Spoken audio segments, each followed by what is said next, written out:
Lapor dari Joko Widodo yang berinisial Nanti kita koreksi. RS, koreksi ya? Iya. Iya, karena nggak ada terlapor. Ternyata setelah ditanya-tanya di depan Bareskrim tadi, di hadapan penyidik Polda Metro Jaya, rupanya tidak ada terlapor. Ya, nanti akan dijelaskan langsung oleh Bang Roy Suryo. Baiklah pemirsa dimanapun Anda berada, pada hari ini ada dua terperiksa ya yang diperiksa pada hari ini, yaitu Mas Roy Suryo sendiri dan yang kedua Dr. T. Fauzia. Dan Mas Roy sudah selesai diperiksa kurang lebih 5 jam, sejak dari jam 10 siang sampai jam 3 sore. Sementara Dr. Tipa masih dalam pemeriksaan BAP, masih sebentar ya. Dan mudah-mudahan dalam waktu dekat bisa keluar. Baik, langsung saja kita ke Mas Roy terlebih dahulu untuk bisa menjelaskan apa aja tadi yang ditanyakan oleh para penyidik yang ada di Polda Metro Jaya. Silakan Mas Roy. Terima kasih ya. Jadi pertama-tama kita haturkan puji syukur terhadap Allah Subhanahu wa taala yang sudah memberi rahmat sampai dengan sekarang ini ya. Kita tidak mungkin bisa selancar ini, sebagus ini kalau tidak ada ridho dari Allah Subhanahu wa taala. Amin. Yang kedua, saya juga berterima kasih kepada seluruh rekan-rekan semuanya. Ya, baik yang ada di sini maupun yang ada di lapangan ya, mak-mak yang sedemikian luar biasa hebat, mak-mak di belakang, termasuk juga teman-teman dari Banten ya, yang juga kita sama-sama bersamai. Insya Allah kita juga bersama dengan Pak Khalid nanti tanggal 18 kita akan ada di Menara Cangkir nanti, itu Cangkir yang ada di sana. Ya, jadi kita memang bersama-sama ya. Dan saya juga mengucapkan terima kasih kepada Kapolda Metro Jaya ya, dan juga kepada Kapolri ya, atas sudah ditempatkan penyidik yang smart, penyidik yang profesional. Jadi penyidik yang smart, penyidik profesional memang mengerti apa yang harusnya ditanyakan dan mengerti apa maksudnya surat undangan. Jadi yang menarik adalah saya tadi didampingi Mas Medi ya, kemudian didampingi Pak Yaya, didampingi lain ya, Pak Ristan, saya malah lupa ya, di depanku malah lupa ya, gitu. Kami tadi menjawab semua pertanyaan dengan bagus ya, gitu. Yang perlu dijawab ya kami jawab. Kenapa saya bilang yang perlu dijawab? Satu ya, dalam surat undangan ya, jadi bukan surat panggilan, surat undangan itu kami diundang dan ternyata di situ dijelaskan pelapornya adalah yang disebut di situ tulisannya IRH Joko Widodo. Tapi menariknya terlapornya nggak ada. Jadi karena terlapornya nggak ada, kita perlu bertanya dong. Loh, ini bagaimana? Wah, ini nanti ini dalam rangka mencari keterangan untuk, lah nggak boleh, harus ada terlapornya. Ya. Kenapa? Ya, karena kalau nanti ternyata kami ini dijadikan saksi dan ternyata terlapor itu ada hubungan keluarga dengan kita, ya ini prinsip hukum, dan ternyata hubungan keluarga itu ada 2 tahap di atasnya atau 2 tahap di bawahnya, maka kita nggak boleh jadi saksi karena saudara. Jadi itu clear. Apalagi kalau terlapornya tuh kita sendiri dari awal, daripada mubazir kita ngomong ngalor ngidul panjang lebar, nanti nggak bisa lagi dipakai karena kita bisa menolak atau kita bisa keberatan. Nah, jadi saya tanyakan, karena mereka tidak bisa menjawab siapa terlapornya, ya sudah, kalau gitu ini nggak perlu ada pertanyaan yang tidak ada hubungannya, nggak perlu dijawab. Tuh. Yang kedua, di situ ditanyakan juga ada peristiwa yang sangat spesifik, yaitu pada harinya nggak ada, tapi itu pada hari Rabu tanggal 26 Maret 2025. Lokasinya ditulis Jakarta Selatan. Salah. Itu salah juga sebenarnya. Jadi harusnya lokasinya tempat lain. Menurut informasi saya nggak tahu. Dan pada saat peristiwa itu kalaupun ditanyakan, ya saya akan jawab, saya pada saat itu tidak berada di situ. Ya, saya berada di tempat lain, di rumah makan di daerah Kemang. Dan saya bersama komunitas PPMKI ya, gitu, Perhimpunan Penggemar Mobil Kuno. Jadi kok ada hubungan sama sekali, jadi nggak perlu itu ditanyakan kalaupun ditanyakan ya. Dan yang ketiga adalah disitulah yang harus hati-hati teman-teman semua, diselundupkanlah pasal-pasal yang tujuannya sebenarnya bukan untuk ini.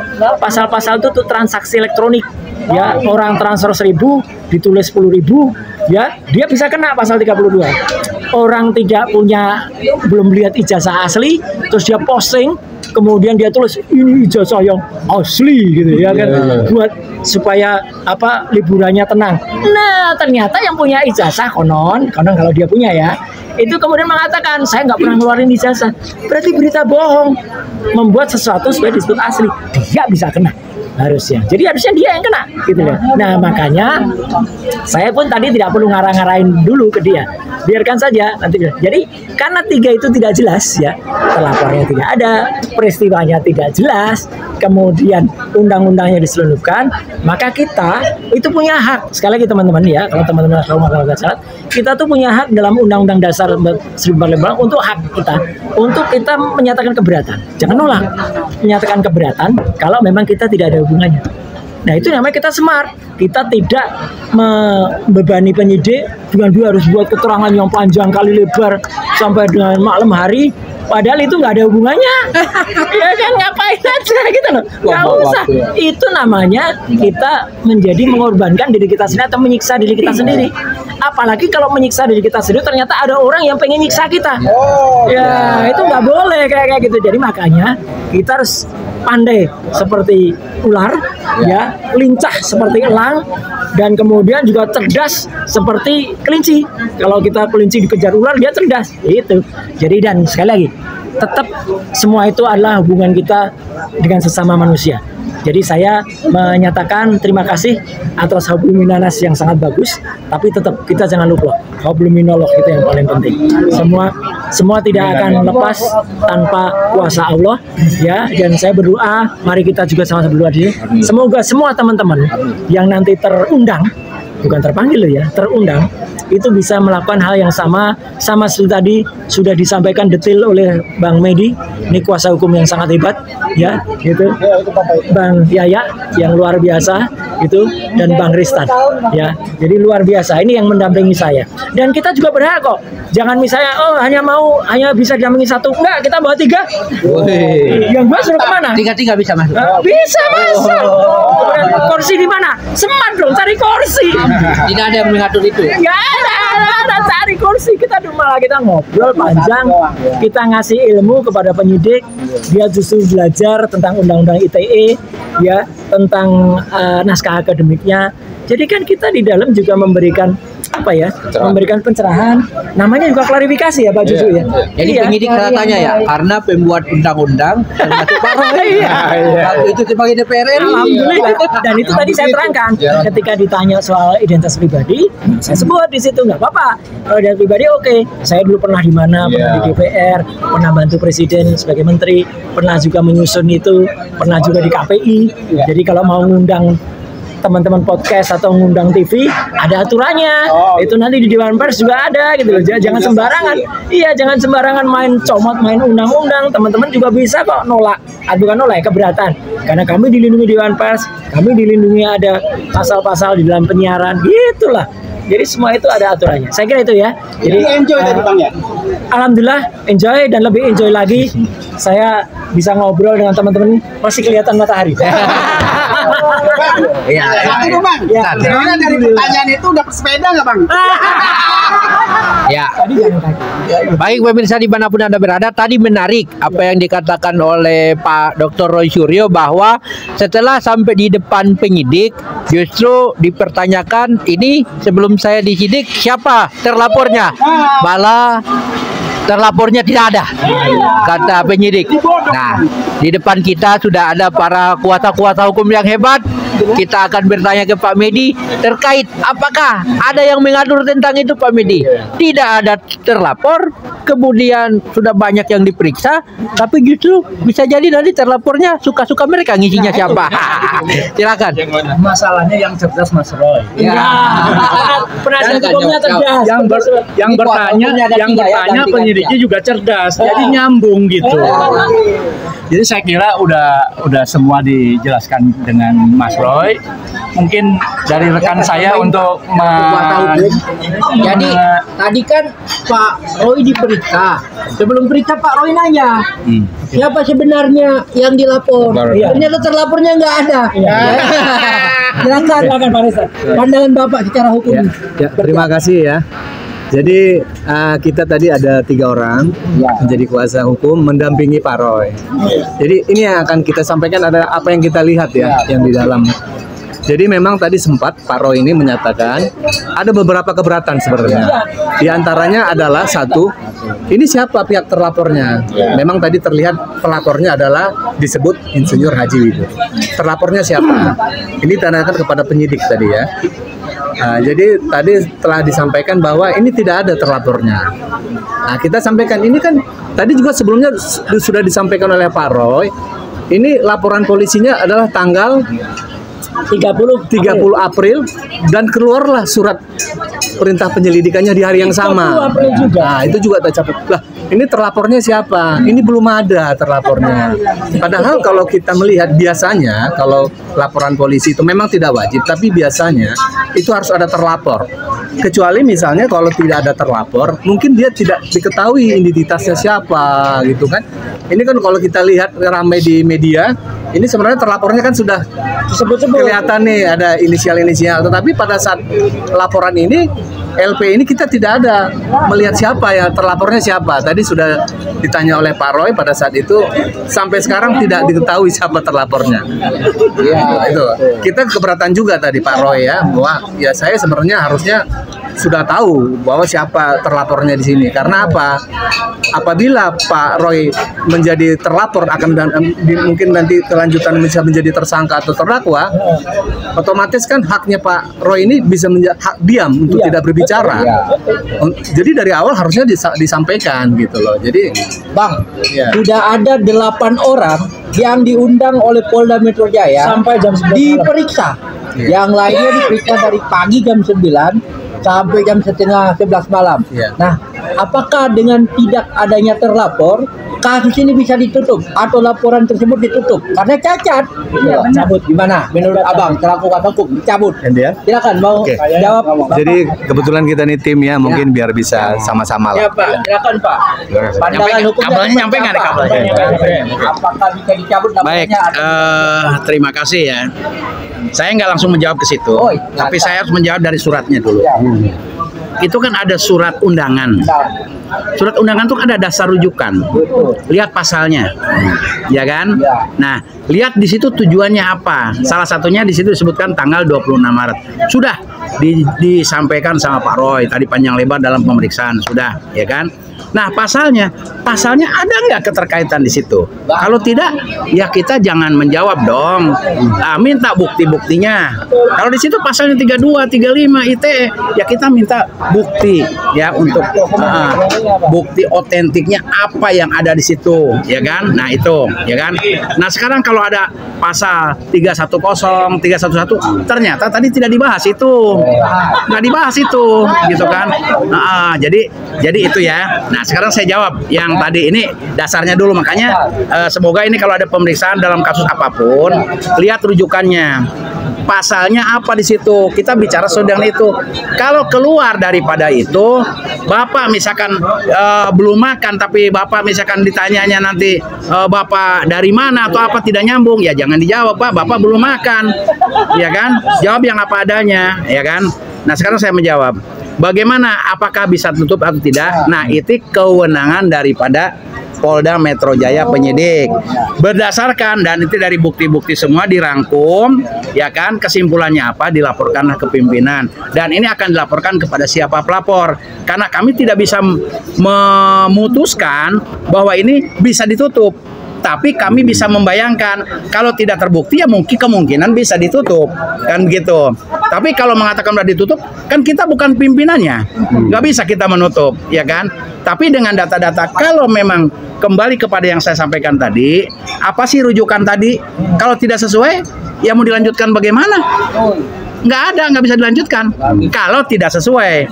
Tapi kan kita tidak tahu yang diperiksa yang lainnya bagaimana, kan gitu, ya kan. Nah, mengenai kasus yang ditutup, kembali kepada yang diperiksa yang lain selain daripada Pak Roy ini, kan gitu. Tapi apakah ini prosedural? Ketika tidak ada terlapor, kemudian penyidikan klarifikasi terus dilanjutkan.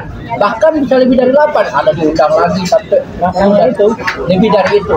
Menurut hukum seperti apa? Kalau SOP itu kan tadi prosedural, berarti SOP ya. Kalau SOP tadi udah disampaikan sama rekan saya, ya harus jelas, sama Pak Roy udah jelas siapa sih terlapornya. Itu SOP-nya. Ternyata sekarang dilanjutkan. Nah, berarti Bapak Bapak bisa menjawab sendiri kenapa bisa dilanjutkan, kan gitu. Faktanya sekarang semua juga harus memberikan keterangan, yang dipanggil-panggil ini harus memberikan keterangan.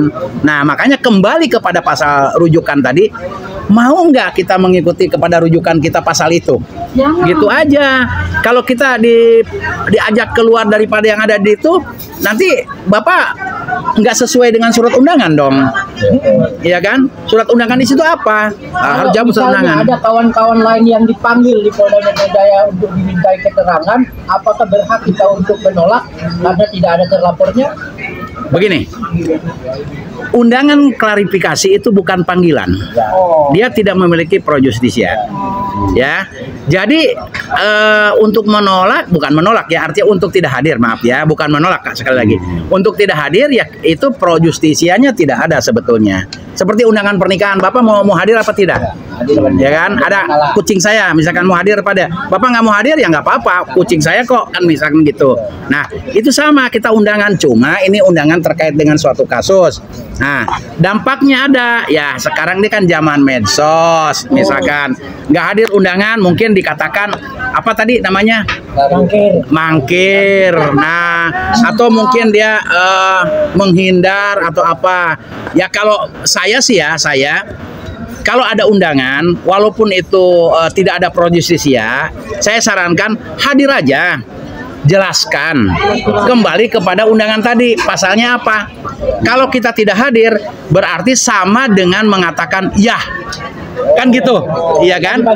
Nah, ini masih ada 2 orang yang sudah dipanggil, ya, tapi belum datang. Ya. Inisial AS, kan, sama ES. Ya. Keduanya belum datang sampai saat ini. Ya. Tetapi kalau sampai panggilan, Nah, saya nggak bisa menjawab yang itu karena sampai sekarang saya juga tidak tahu apakah ada undangannya atau tidak. Saya nggak bisa menjawab. Ya, Bapak bilang ada, tapi saya nggak bisa menjawab karena saya nggak lihat.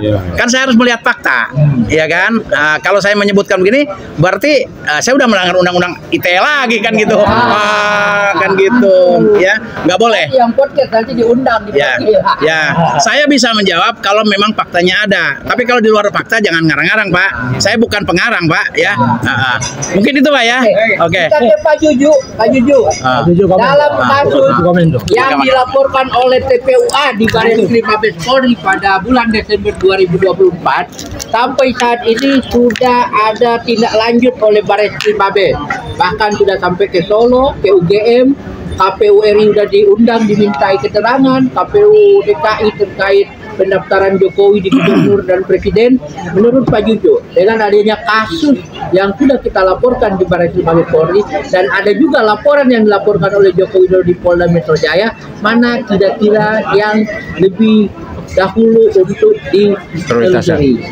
Silakan Pak Jujo. Assalamualaikum warahmatullahi wabarakatuh. Waalaikumsalam. Jadi mengomentari terhadap apa yang sebetulnya atau TPUA sudah lakukan, di mana sebelum proses pemeriksaan kawan-kawan kita di Polda Metro Jaya ini, ya rekan-rekan teman-teman kita di TPUA sudah melaporkan sebelumnya, ya kira-kira 2 bulan lalu ya, kira-kira sekitar 2 bulan lalu itu di Barreskrim Mabes Polri, ya kan begitu.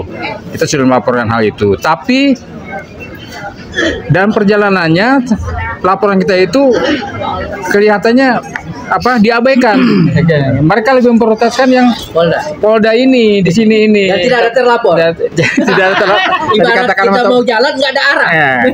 Nggak ada kompas. Nggak pakai sen. Nggak pakai sen. Jadi seperti itu. Tapi kita juga dapat informasi dari penyidik Barreskrim bahwa mereka sudah melakukan pemeriksaan katanya. Berapa orang? 12 orang berapa ya? Kami sudah melakukan pemeriksaan tanpa sepengetahuan kita seperti itu. Sudah dilakukan pemeriksaan, artinya proses atau prosedur di Barreskrim itu yang tentang laporan kita TPUA itu sudah diproses katanya, walaupun hanya 2 orang kalau saat sudah diperiksa, yaitu Bapak Rijal Fadil dan siapa satu lagi saya lupa, Turnia ya. Rijal sama Rustam, 3. Rustam juga udah ya. Sama Pak Medi. Ini Pak Medi. Oh iya Pak Medi, lupa saya. Pak Medi juga. Empat. Rekan saya juga, beliau juga dipanggil di Bareskrim seperti itu. Tapi kalau melihat gejalanya bahwa mereka lebih fokus kepada hasil pemeriksaan di Polda Metro Jaya ini, kita tahulah berarti ada sesuatu di balik ini atau target yang mereka kejar ya, tentang mereka atau teman-teman saya ini yang dianggap ya oleh kita sebut Jokowi gitu kan, menganggap bahwa atau katakan menuduh gitu kan bahwa ijazahnya Jokowi palsu. Tapi kalau berpandangan selama kita belum pernah lihat ya, rekan saya Pak Medi, rekan saya Bang Suryo belum pernah melihat yang aslinya kan maksudnya. Ya. Bagaimana mereka mengatakan bahwa kita menuduh tentang ijazah palsu, orang kita sendiri nggak pernah ngelihat yang aslinya kok, gitu ya. Nah seperti itu. Jadi tetap saja pendapat saya kita fokus yang kita selesaikan persoalan teman-teman kita di Polda Metro Jaya ini sampai sejauh mana, dan kita akan tongkrongin begitu kan. Nah dan sedapat mungkin kita akan lihat sampai sebenarnya dengan proses yang berlangsung di Bareskrim Polri itu. Seperti itu. Oke. Baik pemirsa dimanapun Anda berada, ada satu hal yang paling menarik di dalam proses pemeriksaan di Bareskrim Mabes Polri.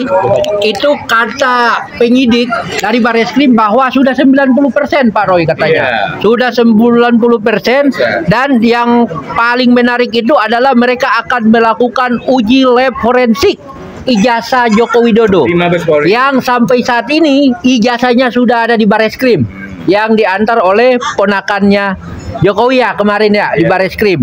Nah menurut adik ipar, jadi berarti adiknya dari Ibu Iriana, dan sekarang ijazah konon katanya itu asli sudah dipegang oleh Bareskrim untuk diuji lab forensik. Ini pertanyaan menarik buat Mas Roy Suryo.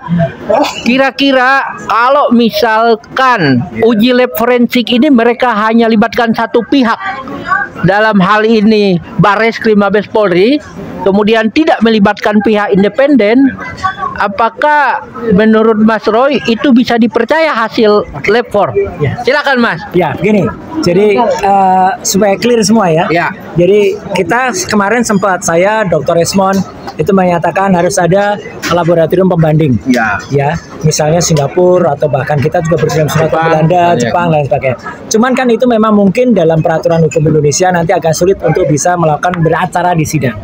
Nah, kalaupun tidak, kita minta hasil dari laboratorium forensik itu terbuka.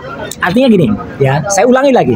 Yang namanya hasil uji lab for itu tidak boleh hanya satu kalimat pendek, misalnya ijazah asli atau enggak, nggak bisa. Itu namanya naratif saja, ya. Kalau kita periksa kesehatan, ini ibaratnya aja, ya.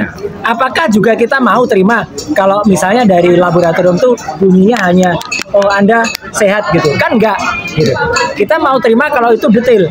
Kalau misalnya adalah di situ SGPT berapa, SGOT berapa, kemudian clear di situ. Ya, jadi detail Bang. Dan nanti harus ada, misalnya ijazah. Saya langsung hashtag. Ijazah itu harus satu dipublikasikan.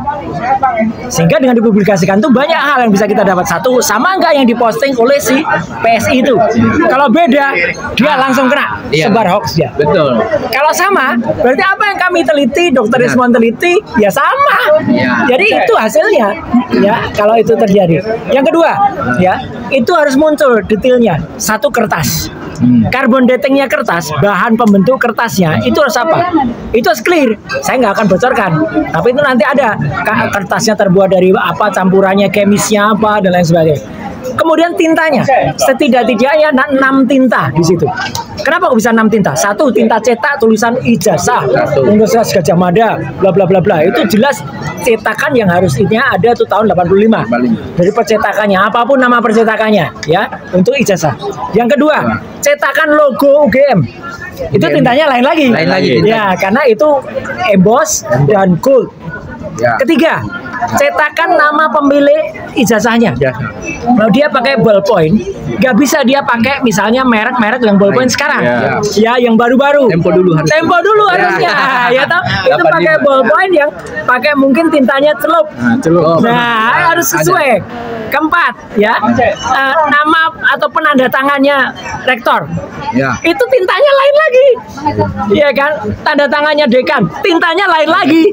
Jadi itu harus diperiksa, pasti harus beda-beda yang keenam adalah capnya. Di situ ada cap dari kampusnya, ya gitu. Jadi misalnya Fakultas Kehutanan. Jadi dengan ada 6 variabel ini, itu jelas nanti detail bahannya apa. Saya selalu menyatakan bahwa yang namanya ijazah itu gampang sebenarnya. Itu kayak ayam. Ijazah tidak bisa terbit tanpa skripsi yang benar. Skripsi itu saya berani pastikan 99,9% saya sudah pegang bukti skripsinya. Jadi itu namanya primary evidence skripsinya. Itu clear banget. Ya, dan dalam skripsi itu, ya, itu jelas banget. Tidak ada lembar pengujiannya, tidak ada nama-nama yang dulu sering disebut. Semua ingat nggak? Siapa nama dosen pembimbing skripsi yang disebut? Siapa namanya? Berita terbaru dari Pak Kasmujo. Saya baca di CNN. Kasmujo tegaskan bukan dosen pembimbing skripsi.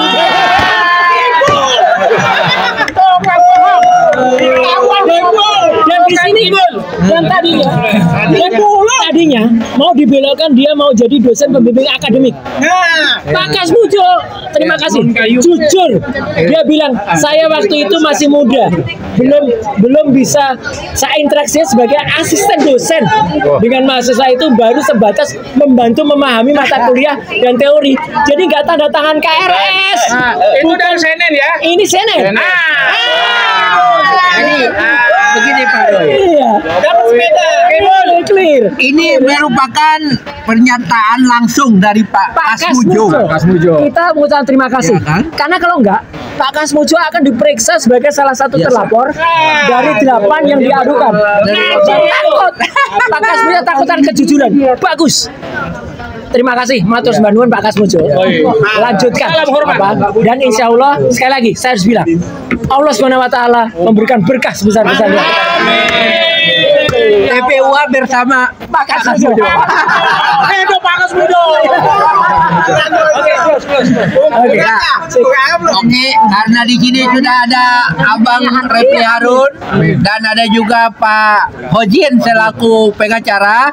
Mungkin kita akan mulai lagi kalau Pak Refli mau buka podcast. Ini Pak Roy bisa, silakan Pak Refli. Kalau mau podcast atau mau ya. Mas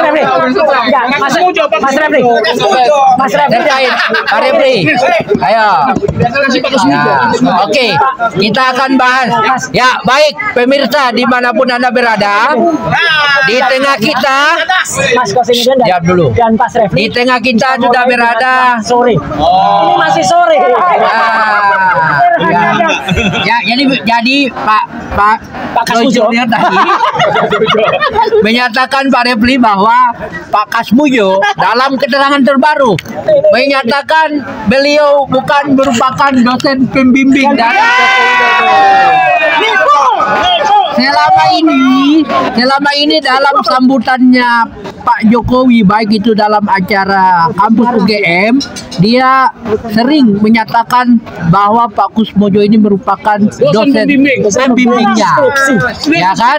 Sementara dia mengatakan bahwa dia juga bukan pembimbing. Dia mengatakan dia masih menjadi asdos. Dan interaksinya baru sebatas jadi mengantarkan itu, jadi bukan yang tanda tangan. Jadi pada tahun Jokowi pada saat mau wisuda, Pak Kasmujo ini baru asisten dosen karena masih muda. Neralat. Dia meralat bahwa saya mendatangi yang namanya dosen pembimbing akademik.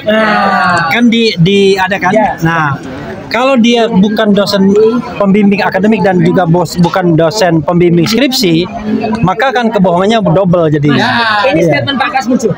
Kalau selama Pak Jokowi kuliah, itu saya hanya mendampingi. Saya mengikuti yang saya dampingi. Saya tidak boleh membuat atau melakukan pelajaran sendiri. Jadi selama ini kita tahu siapa yang bohong ya Pak. Jokowi diproses. Sudah selesai tadi ya Pak? Oh gitu ya? Oh asal dulu. Kita break dulu. Ya, kita ke Bang Hojin, Ahmad Hojinuddin selaku kita mau sholat dulu ya, break ya. Oke, kita break dulu. Jokowi tukang bohong.